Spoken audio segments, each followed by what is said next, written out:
আসসালামু আলাইকুম প্রিয় দর্শক এবং শ্রোতা। আমি ডাক্তার মোহাম্মদ আসিফুল আমিন। আমি নবজাতক ও শিশুরোগ বিশেষজ্ঞ হিসেবে কাজ করছি। আমি আছি আপনাদের সাথে একটি বিষয় নিয়ে আলাপ করার জন্য। আজকে আমরা যে বিষয় নিয়ে আলাপ করব সেই বিষয়টি হচ্ছে এই গ্রীষ্মের এমন খারাপ তাপমাত্রায় অথবা এমন উষ্ণতায় আপনারা এই টাইমটাতে বাচ্চাকে কিভাবে সুস্থ রাখতে পারবেন।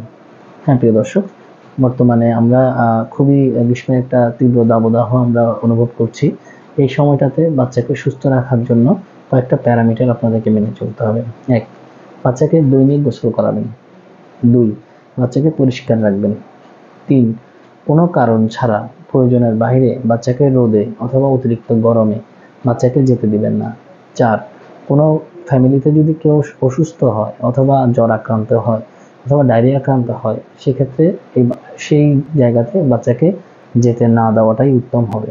৫. ঘন ঘন তরল জাতীয় এবং লিকুইড জাতীয় খাবার, সহজ পাচ্য খাবার বাচ্চাকে খাওয়াবেন। ৬. বাচ্চাকে এই সময়টাতে চেষ্টা করবেন হচ্ছে যেন সে অতিরিক্ত রোদে দৌড়াদৌড়ি না করে বাচ্চাকে একটু যেখানে ছায়াযুক্ত জায়গায় যেন সে খেলাধুলা করে।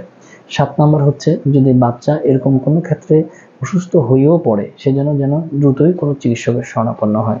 ৮ নম্বর হচ্ছে বাচ্চাকে পুষ্টিকর খাবার এবং হচ্ছে তার যেন নিউট্রিশন ভালো থাকে এই দিকটার দিকে নজর দিবেন। তো গ্রীষ্মকালে এই টাইমটাতে আমরা বারবার এই জিনিসগুলোতে নজর দেব এবং কোনো সমস্যা হলে দূরবর্তী চিকিৎসকের শরণাপন্ন হব। আজকে এ পর্যন্তই। ধন্যবাদ সবাইকে।